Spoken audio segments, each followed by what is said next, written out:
मेरे प्रिय, सुबह तुम जैसे ही सोकर उठे, मैं तुम्हारे बिस्तर के पास ही खड़ा था। मुझे लगा कि तुम मुझसे कुछ बात करोगे।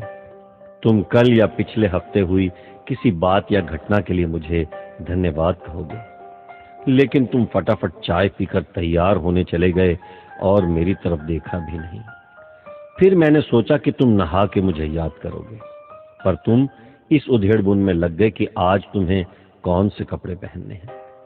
फिर जब तुमने ऑफिस जाने के लिए ट्रेन पकड़ी तो मैं समझा कि इस खाली समय का उपयोग तुम मुझसे बातचीत करने में करोगे, पर तुमने थोड़ी देर पेपर पढ़ा और फिर खेलने लग गए अपने मोबाइल से, और मैं खड़ा का खड़ा ही रह गया।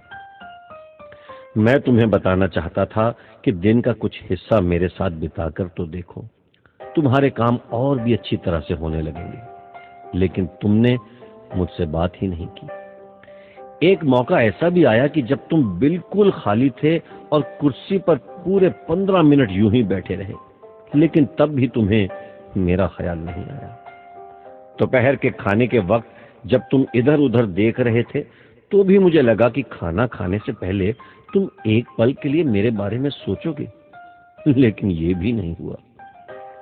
दिन का भी काफी समय बचा था।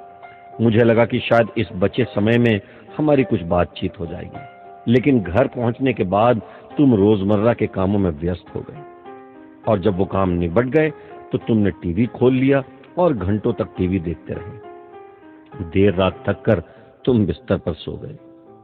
मेरा बड़ा मन था कि मैं भी तुम्हारी दिनचर्या का हिस्सा बनूं, कुछ वक्त तुम्हारे साथ बिताऊं, तुम्हारी कुछ सुनूं, तुम्हें कुछ सुनाऊं, कुछ मार्गदर्शन करूं तुम्हारा, ताकि तुम्हें समझ आए कि तुम किस लिए इस धरती पर आए हो और किन कामों में उलझ गए हो।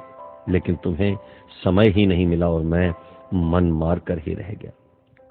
मैं तुमसे बहुत प्यार करता हूं, हर रोज इस बात का इंतजार करता हूं कि तुम मेरा ध्यान करोगे और अपनी छोटी छोटी खुशियों के लिए मेरा शुक्रिया करोगे। पर तुम तभी आते हो जब तुम्हें कुछ चाहिए होता है। तुम जल्दी में आते हो और अपनी मांगे मेरे आगे रखकर चले जाते हो। और मजे की बात तो यह है कि इस प्रक्रिया में तुम मेरी तरफ देखते भी नहीं। खैर, कोई बात नहीं, हो सकता है कल तुम्हें मेरी याद आ जाए। ऐसा मुझे विश्वास है और मुझे तुमसे प्यार है। आखिरकार मेरा दूसरा नाम प्यार ही तो है, तुम्हारा यीशु मसीह।